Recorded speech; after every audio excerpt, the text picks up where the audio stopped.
వికారాబాద్ జిల్లా పరిగి పరిసర ప్రాంతాల్లో మట్టి మాఫియా రెచ్చిపోతోంది. రాత్రి 10 దాటిందంటే 3 జేసీబీలు 6 టిప్పర్లుగా దందా కొనసాగుతుంది. తాజాగా నిన్న రాత్రి పరిగి మండలం జేడిగడ్డ తాండా సమీపంలోని చింతల చెరువులో అర్ధరాత్రి కొందరు పరిగికి చెందిన మట్టి వ్యాపారస్తులు అక్రమంగా మట్టి తవ్వకాలు జరిపారు.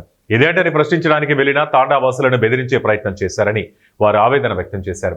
అనుమతులున్నాయని చెబుతూనే అర్ధరాత్రి అక్రమంగా మట్టి తవ్వకాలు రవాణా ఎందుకు చేస్తున్నారని ప్రశ్నించారు.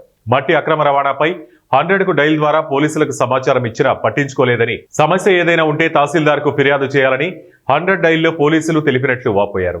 చింతల చెరువులో రోజు కొంత తవ్వుతూ పెద్ద పెద్ద గొయ్యలు చేస్తున్నారని, ఇలాగే వదిలేస్తే కొన్ని రోజులు తమ పొలాలు కూడా ఆక్రమిస్తారని తాండావాసులు ఆవేదన వ్యక్తం చేశారు. చెరువులే కాకుండా పరిగి చుట్టుపక్కల ఉన్న కొండలను అనుమతులు లేకుండా తవ్వి కొండలను మటిమాయం చేస్తున్నారని, మట్టి మాఫియా గత కొంతకాలంగా కిందటి చెరువులో ఆడుకునేందుకు వెళ్లి తమ తండాకు చెందిన చిన్నారులు చనిపోయారని ఆవేదన వ్యక్తం చేశారు. ఈ విషయంపై పరిగి తహసీల్దార్ వెంకటేశ్వరికి ఫిర్యాదు చేశారు. ఎక్కడైనా రెవెన్యూ, పోలీస్ శాఖ అధికారులు మట్టి మాఫియా ఆగడాలపై చర్యలు తీసుకోవాలని కోరుతున్నారు. ఇచ్చిన ఫిర్యాదుపై తహసీల్దార్, పోలీసులు స్పందించకపోతే జిల్లా కలెక్టర్ను ఆశ్రయించి ఫిర్యాదు చేస్తామని తాండాకు చెందిన గిరిజనులు మీడియాకు వివరించారు. అలాగే నంబర్ ప్లేట్ లేని వాహనాలు నడిపి రవాణా శాఖ కూడా గండి కొడుతున్నారని ఆరోపణలు వినిపిస్తున్నాయి. అధిక ఓవర్లోడ్తో టిప్పర్లు రోడ్డుపై నడిపిస్తున్నా సంబంధిత ఆర్డీఓ అధికారులు చూసి చూడనట్లు ఎందుకు వదిలేస్తున్నారని పలువురు విమర్శిస్తున్నారు.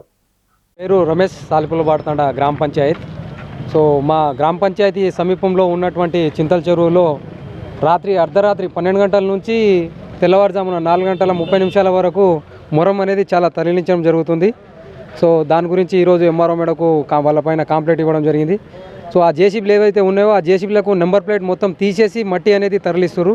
చెరువు లోపల పెద్ద పెద్ద గుంతలు అనేది ఏర్పాటు చేసిరు. అదేవిధంగా ఎవరైతే పట్టా పొలాలు ఉన్నాయో దానికి కేవలం 10 అడుగుల దూరంలోనే మొత్తం పెద్ద పెద్ద గుంతలు చేసిరు. ఆ పట్టా భూములు ఉన్నాయి కూడా రాత్రి నైట్ మొత్తం అక్రమంగా మట్టి చాలా తరలిస్తారు. కాబట్టి దీని మీద తక్షణమే ఎంఆర్ఓ కానీ పై ఆఫీసర్లు కానీ తక్షణమే దీనిపైన చర్య తీసుకోవాలని చెప్పి ఈరోజు ఎంఆర్ఓకు ఒక లెటర్, వినతి పత్రం అనేది ఇవ్వడం అనేది జరిగింది. ఇంతకుముందు అనేది పెద్ద పెద్ద గుంతలు లోతు ఉండడం వల్ల బాబు కూడా తెలియక లోపల పడి ఒక 4-5 ఇయర్స్ బ్యాక్ పిల్లాడు కూడా చనిపోవడం జరిగింది. సో ఆ విధంగా గుంతలు కొట్టడం అనేది తప్పు కాదు.